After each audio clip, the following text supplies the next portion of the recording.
Welcome back to Inherited Dawn, a One Piece podcast. We are breaking down chapter by chapter, and today we're on chapter 76, Going to Sleep.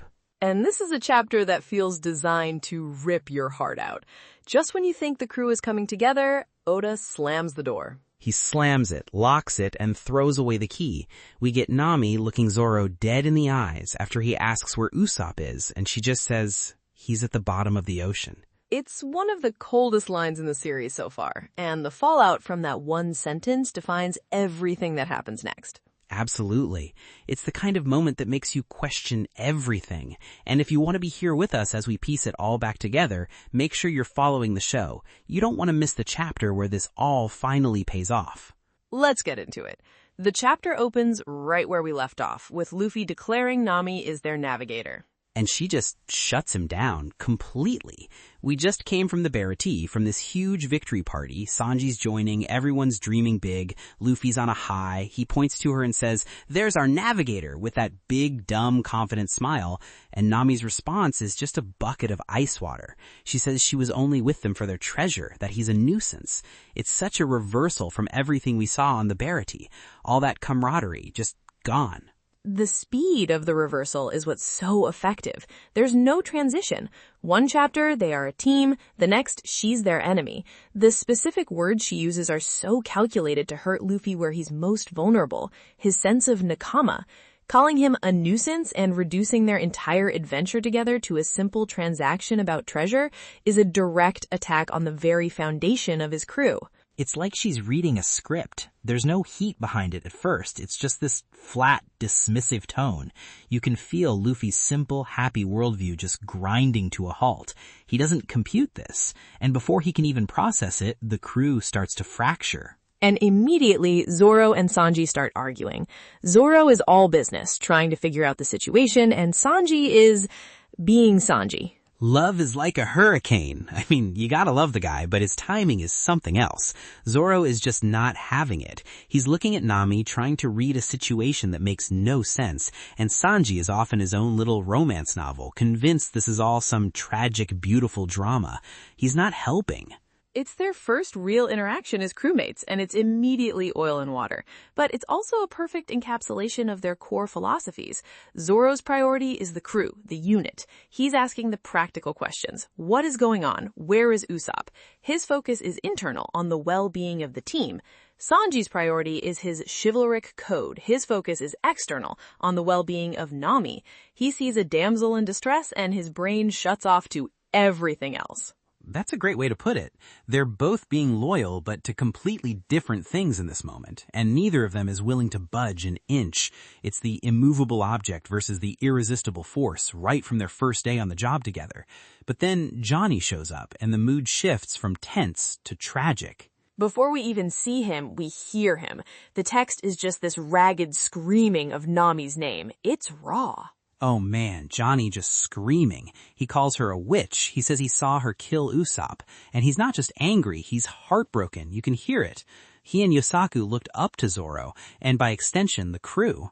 This feels like a personal betrayal to him. He was a fan, you know?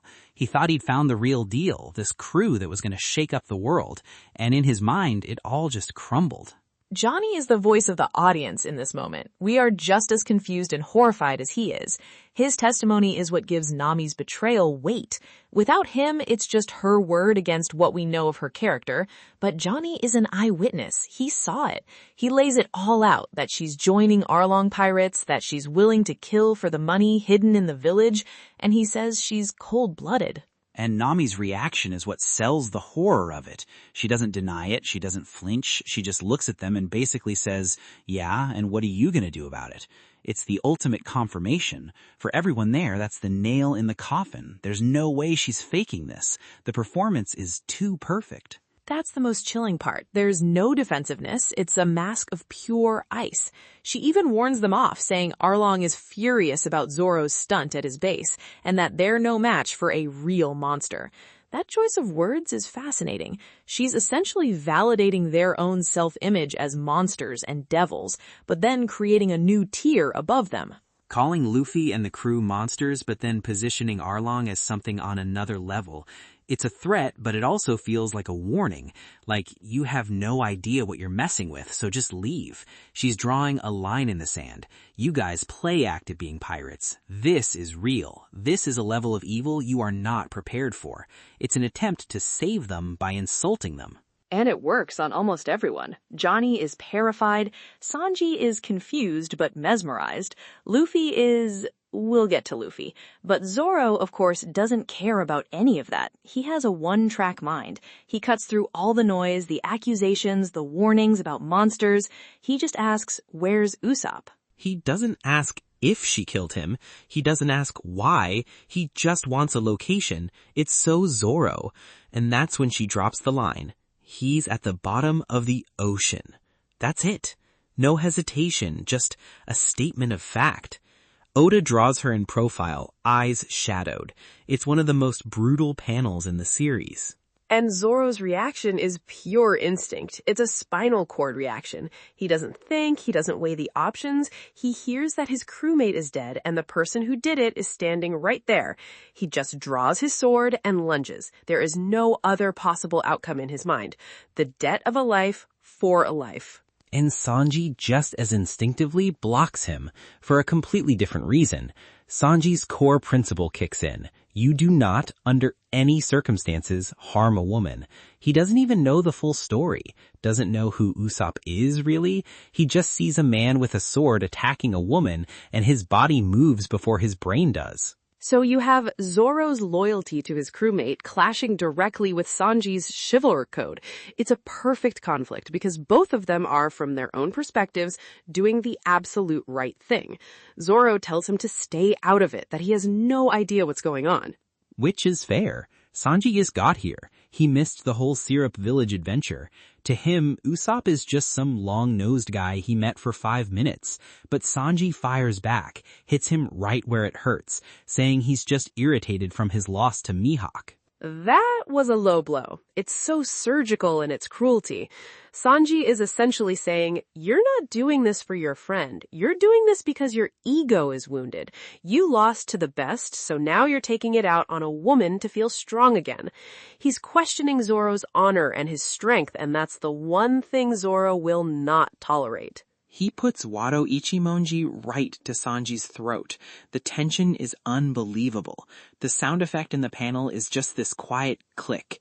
This is the first time we've seen two Straw Hats ready to seriously injure each other. This isn't a gag fight. This is deadly serious. The dream that was built on the Baratie is completely shattered. It's Yosaku who has to scream at them to stop. He's the voice of reason, reminding them of the bigger picture. He's the one who still sees them as a crew, even when they've forgotten. And Nami just watches this whole thing, this crew tearing itself apart over her, and she just tells them to go fight somewhere else that she couldn't care less. And then she says, farewell. It's so final. The coldness is just absolute. But then we get the single most important reaction in the entire chapter. Everyone is screaming, fighting, crying. And Luffy? He just falls asleep, right there on the ground, pulls his hat over his eyes and checks out, says he's sleepy and doesn't care what's happening on the island. This is why Luffy is the captain. It's not that he doesn't care, it's that none of this phases him. The drama, the betrayal, Nami's words, they don't change the fundamental fact for him.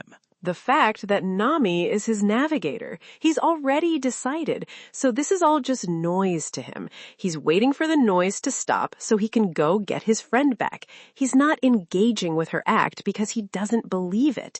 He's not going to give her the satisfaction of a reaction she can use to push him away. By doing nothing, he's doing everything.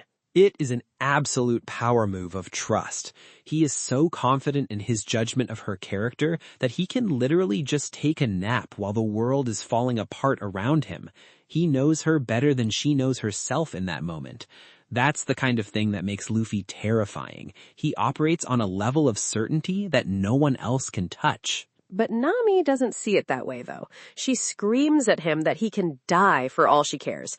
And that outburst feels more real, more genuinely emotional than any of the coldness she showed the others. She's furious. That's a great point. The coldness was a performance, but the frustration with Luffy feels genuine because he's the one person who isn't reacting the way she needs him to. Zoro's rage, Sanji's fawning, Johnny's despair, she can handle all of that. It feeds the narrative she's trying to build. But Luffy's apparent indifference? That breaks the script. He's not buying the act, and it makes her entire painful charade feel pointless. Following this, Johnny and Yosaku decide to leave, and you can't blame them. They're bounty hunters, not revolutionaries. They're not equipped to fight a monster like Arlong. They've just seen their friend murdered and the crew they admired implode. For them, the story is over. It's a sad moment, but it's necessary. It isolates the Straw Hats. It's down to them now. No outside help. Just these 4 guys on an island that wants them gone, trying to figure out what to do next. The feeling of hopelessness is at an all-time high. And just as we're sitting in that despair, thinking Usopp is really gone, Oda cuts to him. He's alive. He's alive. And not only is he alive, he's processing. He's wandering through Kokoyasi village, trying to piece it together. He's asking himself why Nami would pretend to kill him. He's not angry, he's confused. He's already giving her the benefit of the doubt, which says a lot about Usopp.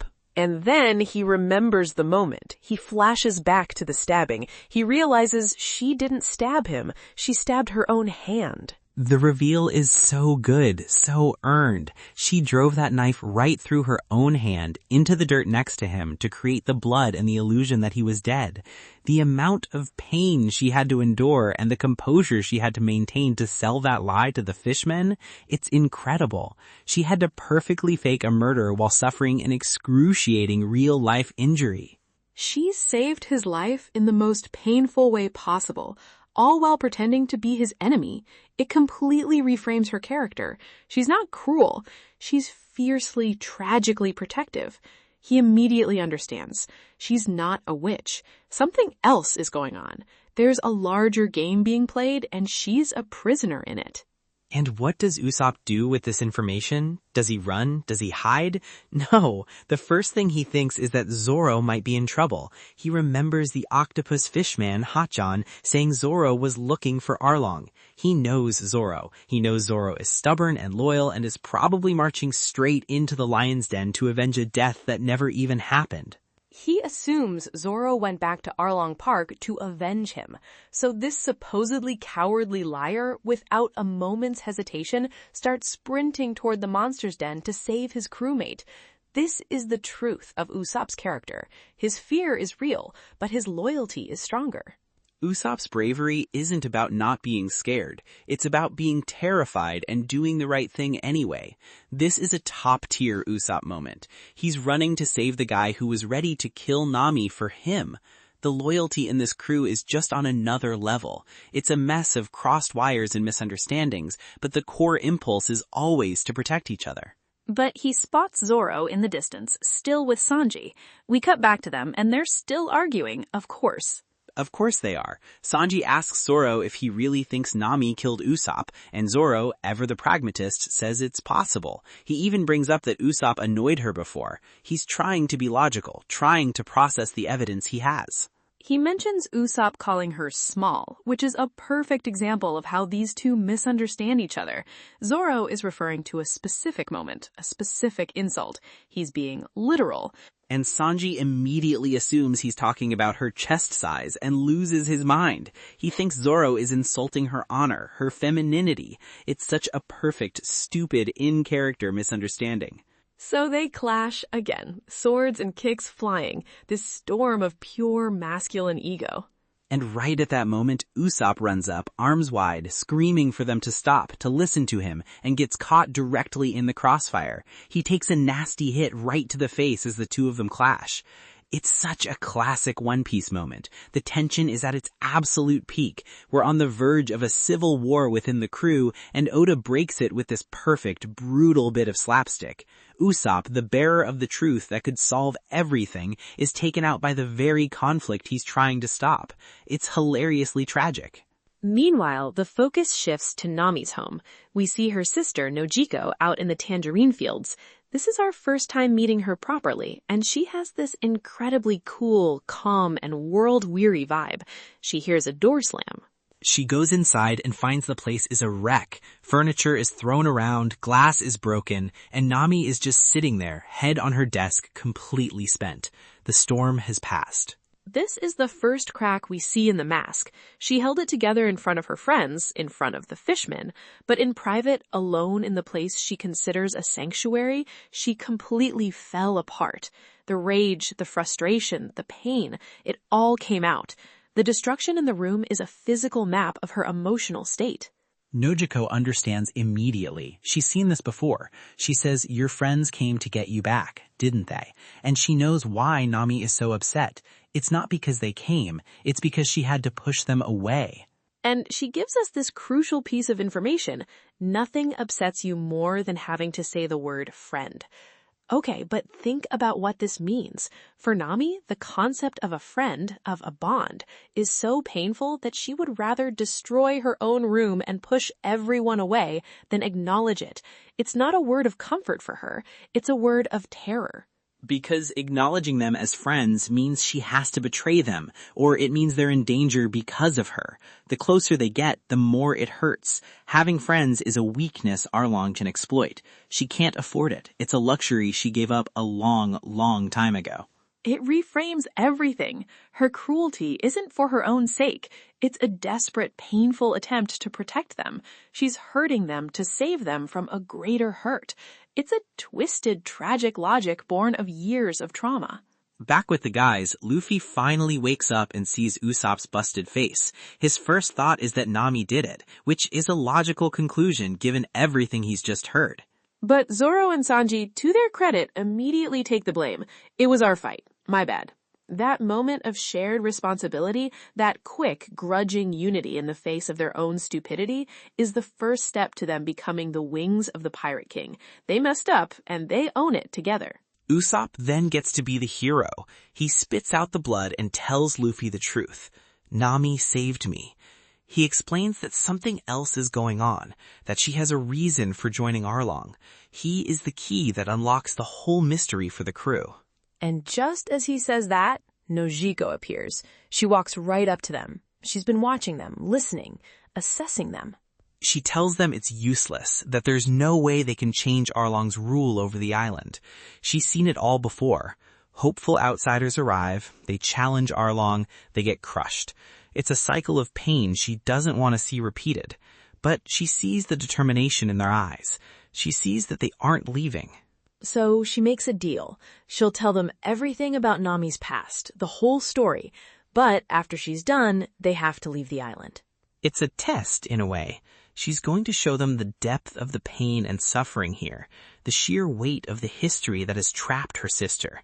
She's betting that once they understand the true scope of the problem, their resolve will break, and they'll leave for their own good. And that's where we think the chapter will end, with the promise of a flashback. It's the perfect spot to stop. But Oda gives us one more scene, one more complication. Down in the village, we see the Marines, specifically Captain Nezumi of the 16th Branch. And let me tell you, Oda is not subtle with his character designs. This guy looks like a rat, which is never a good sign in One Piece. He's got the whiskers, the teeth, the whole vibe. This is not a man you trust. He asks Genzo, the town's sheriff, with the pinwheel on his hat, to lead them to Nami's house. The request itself is ominous. Why would the Marines need the local law to guide them? Why are they interested in Nami specifically? And that's the cliffhanger. A corrupt-looking Marine is heading for Nami's house right as her friends are about to learn her secret. The timing is too perfect to be a coincidence. This isn't a random patrol. This is targeted. This connects back to something we've seen before. The Marines aren't always the good guys. We saw it with Captain Morgan, who was a straightforward tyrant. We saw it with Full Body, who was just an arrogant jerk. But this feels different. This feels organized. It feels like he's not just corrupt for his own sake. He's heading to Nami's house with a purpose. He's part of the system that's oppressing this island. He's not a bug in the system like Morgan was. He is the system, at least in this little corner of the world. It adds a whole new layer to the problem. It's not just a pirate crew they have to fight. It's the whole corrupt structure of this part of the East Blue. The law itself has been compromised. There is no one to call for help. Before we get to predictions, I just want to touch on Oda's author comment for the week. He talks about his love for professional wrestling and the drama in every match, and mentions the passing of Giant Baba. You can really feel that in this chapter, can't you? The dramatic showdowns, the emotional clashes like Zoro versus Sanji. It's pure drama. It's two guys with opposing philosophies who can't settle it with words, so they have to fight. It is. It's storytelling through conflict, which is exactly what we just saw. Those fights weren't just about who is stronger. They were about what each character believes in. Zoro's belief in crew loyalty versus Sanji's belief in chivalry. It's a philosophical debate played out with swords and kicks. The wrestling analogy is perfect. Absolutely. Let us know in the comments what you think is the single most important belief driving the characters in this arc. Is it Zoro's loyalty, Sanji's chivalry, or Luffy's unwavering trust? I want to know what you think. All right, predictions for Chapter 77. What do you have, Franky? Okay, prediction 1. Nojiko's story is going to reveal that Nami has been collecting money to buy Kokoyasi Village back from Arlong. She has a goal of 100 million berries, and she is incredibly close to reaching it. That would explain her obsession with money. It's not for her, it's for her home. It transforms her greed into a noble sacrifice. Exactly. Prediction 2. Nezumi and his Marines are here to confiscate that money. He's on Arlong's payroll. Arlong lets Nami do all the hard work of stealing, and just as she's about to hit the goal, he sends his pet Marine to take it all under the guise of the law, resetting the clock and keeping her trapped forever. That's pure evil, and it sounds exactly like something Arlong would do. It's a system designed to crush hope completely. My third prediction is about Luffy. He is not going to sit through the entire flashback. Nojiko will start telling the story, but as soon as Luffy hears the core of the problem, that Arlong made Nami cry, that's all he'll need. He won't care about the details, the money, the deals. He'll get up and start walking towards Arlong Park before the story is even over. He doesn't need the context, just the catalyst. I can see that. Okay, my turn. My first prediction piggybacks off yours. The flashback will center on Belle Mare, and we'll learn she was a former Marine. She'll be the one who instilled Nami's sense of justice, but her death at Arlong's hands is what created Nami's hatred of pirates, and her distrust of the Marine's ability to help. Ooh, a Marine background for Belle Mare. That would add so much weight to the current Marine corruption. It would mean the very institution she believed in is now complicit in the suffering of her daughters. I like that. Prediction 2. The tattoo. The Arlong pirate's tattoo on Nami's arm is covering up something else. I think she had a different, more personal tattoo there first, something related to Belle Mare or tangerines, and Arlong forced her to cover it with his mark as a symbol of her servitude. That would be brutal. A physical symbol of her past being erased. Bro, that's heavy. Every time she looks at her own arm, she sees his brand on top of her family's memory. That's a whole other level of psychological torture. And for my final prediction, Genzo isn't just going to lead Nezumi to the house, he's going to try and stop him. He'll stand in the way using his authority as the town sheriff, and Nezumi will make an example of him right in front of the village, demonstrating the absolute power that Arlong holds over everyone, including the law. So the stakes are about to get even higher. The whole village is going to be drawn into this. This isn't just about saving Nami anymore, it's about liberating an entire island. That's what I think. This is the crew's first real test against systemic injustice, and it's going to be a super fight. You stole my line, but you're right, it is. We can't wait to see how it all unfolds. Join us next time as we dive into Chapter 77. Until then, keep sailing.